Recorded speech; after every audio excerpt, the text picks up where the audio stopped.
Pada Selasa, 18 Mei 2021, sore hari di Desa Koha, suasana desa sangat tenang dan damai. Langit bertransisi dari biru ke oranye keemasan seiring dengan matahari yang perlahan tenggelam di cakrawala, menciptakan latar belakang yang indah dan menenangkan.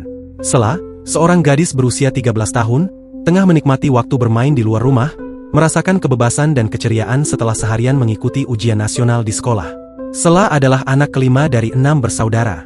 Dia dikenal sebagai gadis pintar dan rajin, selalu berusaha melakukan yang terbaik dalam segala hal. Meskipun ibunya telah meninggal dunia, Sela dan saudaranya tetap menjaga ikatan keluarga yang erat. Ayahnya, Edi Sulu, bekerja keras untuk memenuhi kebutuhan keluarga mereka, dan Sela sering membantu di rumah. Saat ayahnya pulang kerja, Sela selalu menyambutnya dengan senyuman dan membuatkan kopi untuknya. Jika ayahnya harus bekerja di luar kota, Sela dan adik perempuannya selalu dibawa bersama. Ketika ayahnya harus bepergian jauh, keduanya selalu ikut agar dapat menjaga hubungan keluarga tetap dekat. Di sekolah, Sela duduk di kelas 6 dan baru 2 hari mengikuti ujian nasional.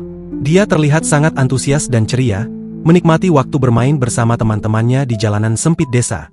Suara tawa dan keriangan anak-anak yang bermain mengisi udara sore, dengan suasana desa yang tenang dan damai.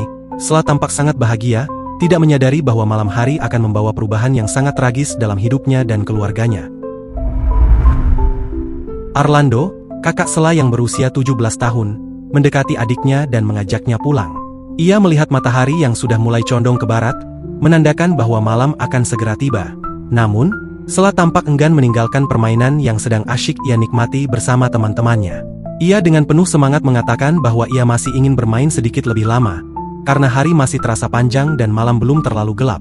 Setelah beberapa saat berbincang, Arlando akhirnya mengangguk setuju, meski dengan rasa khawatir di hati. Ia kembali ke rumah lebih dulu, meninggalkan Sela yang melanjutkan permainan dengan ceria. Sela, yang masih sibuk bermain, tidak menyadari betapa cepatnya waktu berlalu saat suasana malam yang tenang mulai menyelimuti desa. Ketika malam mulai gelap pada Selasa, 18 Mei, dan Sela tidak juga pulang, kekhawatiran mulai mengisi hati ayahnya, Edi Sulu, dan kakaknya, Arlando. Meskipun mereka mencoba untuk tetap tenang, rasa cemas tak bisa dihindari. Lampu-lampu rumah mulai satu persatu menyala, dan suasana desa yang tadinya ceria berubah menjadi penuh kekhawatiran. Edi dan Arlando segera mulai mencari Sela di sekitar rumah dan di tempat-tempat yang biasanya ia kunjungi. Saat pagi hari tiba pada Rabu, 19 Mei, kegelisahan mereka semakin mendalam. Edi dan Arlando memperluas pencarian mereka, berusaha menanyakan kepada teman-teman Sela dan orang-orang di sekitar desa Koha. Mereka bertanya kepada setiap orang yang mereka temui, berharap mendapatkan petunjuk tentang keberadaan Sela. Namun, semua usaha tersebut tidak membuahkan hasil. Sela masih belum ditemukan. Kekhawatiran Edi dan Arlando semakin meningkat ketika malam pada Rabu berlalu tanpa kabar. Mereka memutuskan untuk melibatkan lebih banyak anggota keluarga dan saudara-saudara mereka dalam pencarian. Pencarian yang dilakukan dengan penuh harapan dan rasa putus asa itu berlangsung sepanjang hari Kamis, 20 Mei. Warga desa Koha pun ikut membantu, beramai-ramai mencari Sela di seluruh penjuru desa, termasuk di area perkebunan dan hutan di sekitar desa. Pada Kamis malam, sekitar pukul 11:30, suasana di desa Koha semakin mencekam. 9 orang yang terlibat dalam pencarian Sela memutuskan untuk menyusuri area perkebunan. Bayangan pohon-pohon besar yang menyerupai tangan raksasa menciptakan suasana yang mengerikan di sekeliling mereka. Sekitar pukul 1 pagi, ketika hari telah memasuki Jumat, 21 Mei 2021, Andi Tumewu salah satu dari mereka tiba-tiba melihat sebuah karung putih yang tidak biasa. Karung tersebut tampak mencolok di bawah semak belukar di bawah pohon pala yang lebat. Dengan rasa curiga mendekati karung tersebut, ia memanggil teman-teman lainnya untuk membantu membuka karung itu. Begitu karung tersebut dibuka, mereka pertama kali melihat sepasang kaki manusia yang terbungkus dalam posisi yang tidak wajar. Jantung mereka berdegup kencang, kegelapan malam seolah menyelimuti mereka dengan aura kematian yang mengerikan. Terungkaplah tubuh Marcella Suhu, atau Sela, dalam keadaan yang sangat tragis. Tubuhnya terlihat tak bernyawa, penuh luka dan leher patah dengan bekas-bekas kekerasan yang menakutkan. Suasana di lokasi segera menjadi kacau balau. Teriakan histeris dan jeritan ketakutan mengisi udara malam, sementara warga desa yang segera datang ke lokasi dengan wajah pucat dan mata penuh ketakutan. Suasana desa yang sebelumnya damai kini dipenuhi dengan rasa ngeri dan kesedihan mendalam, sementara berita duka ini menyebar dengan cepat di antara penduduk desa. Setelah penemuan jasad Sela yang mengerikan, suasana di desa Koha menjadi semakin tegang. Sekitar pukul 5 pagi, ketika cahaya matahari mulai perlahan menerangi langit, tim Dokpol Polda Sulut akhirnya tiba di lokasi kejadian. Ketika mereka sampai, suasana masih dipenuhi dengan rasa takut dan kepanikan dari penduduk desa yang berkumpul. Tim Dokpol, yang dilengkapi dengan perlengkapan profesional dan wajah yang serius, mulai melakukan penyelidikan di lokasi yang mengerikan tersebut. Jasad Sela, yang ditemukan dalam kondisi tragis, segera diangkut dengan hati-hati dan hormat menggunakan kantong mayat yang tertutup rapat. Jasadnya kemudian dibawa ke Rumah Sakit Bayangkara Manado untuk dilakukan otopsi. Proses otopsi ini menjadi bagian penting dari penyelidikan untuk menentukan penyebab kematian dan mengumpulkan bukti-bukti yang diperlukan. Berdasarkan hasil pemeriksaan pada jasad Sela, diduga kuat bahwa Sela telah diruda paksa atau dilecehkan oleh pelaku sebelum dibunuh. Ditemukan tanda-tanda kekerasan pada alat vitalnya. Setelah diruda paksa, Sela mengalami kekerasan fisik, di mana tubuh dan kepalanya dihantamkan ke sebuah pohon sehingga menyebabkan lehernya patah. Setelah Sela meninggal, pelaku memasukkan tubuhnya ke dalam sebuah karung yang telah dipersiapkan sebelumnya. Semua ini menunjukkan bahwa pembunuhan ini kemungkinan adalah perencanaan yang matang. Sementara itu, polisi mulai menyelidiki kasus ini dengan penuh semangat dan dedikasi. Mereka mengumpulkan keterangan dari warga desa, melakukan pemeriksaan di sekitar lokasi kejadian, dan mengevaluasi setiap petunjuk yang ada. Setiap detail kecil diperiksa dengan cermat untuk membangun gambaran lengkap mengenai apa yang sebenarnya terjadi pada Sela. Bagaimana kasus ini bisa terjadi? Mari kita selami kasus ini sedalam mungkin. Setelah penemuan jasad Sela yang tragis dan mengerikan, perhatian polisi segera beralih ke seorang mantan perangkat desa, Ferry Kalesaran, atau yang lebih dikenal sebagai Pak Ferry. Keberadaan Pak Ferry yang tiba-tiba menghilang bersamaan dengan hilangnya Sela menciptakan kecurigaan di antara warga desa Koha. Menurut beberapa laporan saksi, Pak Ferry terlihat mengemudikan mobil milik desa, dengan perilaku yang sangat mencurigakan. Salah satu saksi melaporkan bahwa Pak Ferry memegang setir dengan satu tangan sementara tangan lainnya tampak menekan sesuatu. Kecurigaan muncul bahwa Pak Ferry mungkin sedang menyekap Sela di dalam mobil tersebut. Keterangan dari seorang saksi lain menunjukkan bahwa sebelum Sela menghilang, pada hari Selasa, 18 Mei, ia sempat melihat Pak Ferry berpapasan dengan Sela yang sedang bermain bersama teman-temannya. Pak Ferry datang dari arah bawah, sementara Sela datang dari arah atas. Setelah berpapasan, saksi melihat Pak Ferry berbalik arah dan mendekati Sela. Meskipun saat itu saksi tidak merasa curiga, beranggapan bahwa Pak Ferry mungkin hanya ingin menyapa. Dengan informasi dari warga dan saksi yang menunjukkan adanya keterlibatan Pak Ferry, pihak kepolisian segera melakukan pencarian untuk menginterogasi Ferry Kalesaran. Mereka mencari di rumahnya dan di sekitar desa, namun usaha tersebut tidak membuahkan hasil. Pak Ferry telah menghilang dan keberadaannya menjadi misteri. Polisi segera menetapkan Pak Ferry sebagai daftar pencarian orang setelah kecurigaan terhadapnya semakin menguat. Upaya pencarian pun dimulai dengan melibatkan warga desa yang aktif membantu. Foto Pak Ferry diposting di media sosial dengan pesan mendesak agar siapapun yang melihatnya segera melapor. Masyarakat desa Koha bersatu dalam usaha mencari Pak Ferry, mengharapkan informasi yang bisa mengungkap keberadaannya. Sonny Rory, seorang teman Pak Ferry mengungkapkan bahwa Ferry dikenal sebagai penggemar minuman keras dan sering mabuk. Menurutnya, pada saat kejadian, Ferry kemungkinan besar sedang dalam kondisi mabuk. Ferry memang dikenal kuat minum, kecuali jika sedang sakit, baru ia tidak minum. Teman Pak Ferry juga menyebutkan bahwa sebelum kejadian, Ferry sempat minum alkohol di lokasi pekerjaan. Pada waktu itu, mereka sedang memotong pohon di lokasi proyek di mana Sonny Rory, Kepala Jaga 4 Desa Koha Induk, juga bekerja sebagai pengawas. Sementara itu, polisi memperketat penjagaan di perbatasan kota untuk mencegah Pak Ferry melarikan diri ke Gorontalo atau Sulawesi Tengah. Penjagaan di pintu masuk dan keluar kota diperketat, dengan petugas memeriksa kendaraan dan identitas yang melintas.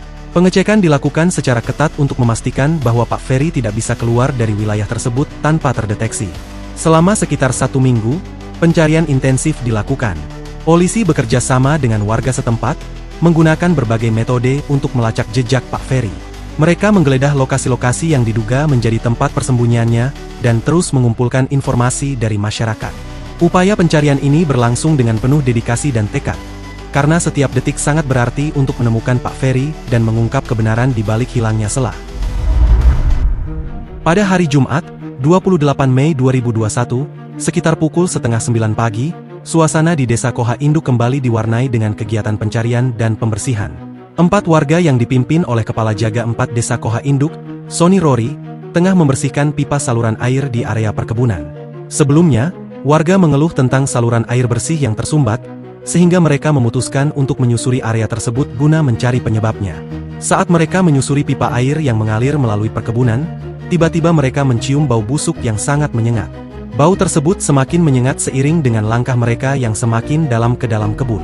Para warga merasa curiga dan khawatir, sehingga mereka melanjutkan pencarian dengan hati-hati. Di tengah kebun yang rimbun, bau yang menyengat semakin kuat dan akhirnya mereka menemukan sebuah tas yang tergantung di sebuah kayu. Tas tersebut terlihat mencurigakan dan kotor, seolah-olah sudah lama terabaikan. Sonny Rory terus menyusuri area sekitar untuk mencari petunjuk tambahan. Beberapa langkah dari lokasi penemuan tas, mereka menemukan sebuah sandal yang tampaknya milik seseorang yang sedang dalam kondisi darurat.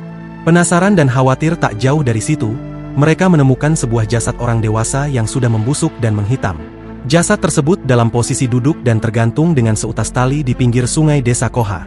Wajah jasad itu sudah rusak parah, hanya memperlihatkan tulang tengkorak yang mengerikan. Tubuhnya tampak membengkak dan mengeluarkan aroma busuk yang sangat menyengat, hampir tidak tertahan oleh indera penciuman. Kondisi jasad yang mengerikan menambah ketegangan dan kengerian di antara warga desa. Tim Resmob Polda Sulut segera datang ke lokasi dan mengevakuasi jasad yang ditemukan di pinggir sungai desa Koha. Setelah dibawa ke Rumah Sakit Bayangkara Manado, hasil pemeriksaan medis mengidentifikasi jasad tersebut sebagai Palak Ferry, terduga pelaku pembunuhan Sela, yang telah menghilang selama 8 hari. Palak Ferry diduga meninggal akibat bunuh diri dengan tali yang diikatkan di lehernya.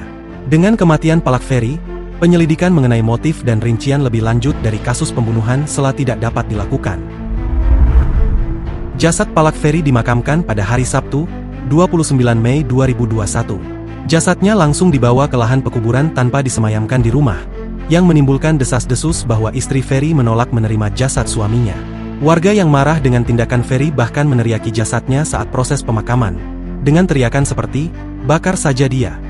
Pak Ferry dan istrinya memiliki beberapa anak dan 3 cucu, dan hubungan suami istri mereka diketahui baik-baik saja tanpa pertengkaran sebelumnya. Namun, mungkin karena kecewa mendalam dengan perbuatan Ferry terhadap Sela, istri Ferry memilih untuk menolak menerima jasad suaminya. Edi Sulu, ayah Marcella Sulu, Sela, dengan penuh ketulusan mengaku telah memaafkan pelaku dan menyerahkan seluruh proses hukum kepada pihak berwajib. Edi memilih untuk fokus pada penyembuhan keluarga dan melanjutkan hidup mereka setelah tragedi yang menghancurkan ini. Ia menegaskan bahwa ia tidak akan membiarkan kebencian atau kemarahan menguasai dirinya, meskipun kehilangan anak perempuan yang sangat dicintainya. Namun, meskipun pelaku, Pak Ferry, telah meninggal dunia, misteri seputar motif dan alasan di balik pemerkosaan dan pembunuhan Sela tetap membayangi kasus ini. Banyak spekulasi dan teori yang berkembang di masyarakat mengenai latar belakang tindakan kejam Pak Ferry. Salah satu spekulasi utama adalah bahwa Pak Ferry terdorong oleh dorongan seksual yang tidak bisa dikendalikan. Beberapa orang berpendapat bahwa ketika Pak Ferry melihat Sela, dia langsung merasa terdorong untuk melakukan kekerasan seksual. Setelah memenuhi hasratnya, Pak Ferry mungkin membunuh Sela untuk menutupi jejaknya dan mencegah korban melaporkan kejadian tersebut kepada keluarganya. Spekulasi ini menganggap bahwa Pak Ferry mungkin telah mengalami gangguan psikologis atau perilaku impulsif yang ekstrim. Namun, ada juga desas-desus lain yang lebih misterius. Beberapa warga desa mulai mempercayai bahwa Pak Ferry mungkin memiliki dendam pribadi terhadap Edi Sulu. Mereka mengklaim bahwa sebelumnya, Pak Ferry dan Edi pernah terlibat dalam perselisihan yang sengit. Meskipun tidak ada bukti yang kuat, rumor ini menyarankan bahwa tindakan kejam Pak Ferry mungkin memiliki latar belakang yang lebih dalam, terkait dengan konflik pribadi atau hubungan buruk antara mereka. Yang lebih mencurigakan adalah fakta bahwa setelah kematian Pak Ferry, tidak ada catatan atau bukti jelas mengenai kehadiran Pak Ferry di lokasi kejadian pada saat pembunuhan. Beberapa orang bahkan mulai menyebarkan teori konspirasi bahwa mungkin ada pihak lain yang terlibat dalam pembunuhan Sela. Mereka berpikir bahwa Pak Ferry mungkin hanya menjadi kambing hitam, dan bahwa ada motif yang lebih dalam di balik tragedi ini. Dengan kematian Pak Ferry, penyelidikan mengenai motif dan rincian lebih lanjut dari kasus ini menghadapi kendala besar. Tanpa adanya keterangan langsung dari pelaku, banyak pertanyaan yang tetap tidak terjawab. Keluarga Sela dan warga desa Koha harus menghadapi realitas pahit dan kesedihan mendalam akibat tragedi ini, sementara pihak berwenang berusaha mengurai misteri yang menyelimuti kasus tersebut, dengan harapan untuk menemukan jawaban dan memberikan keadilan yang sebenarnya.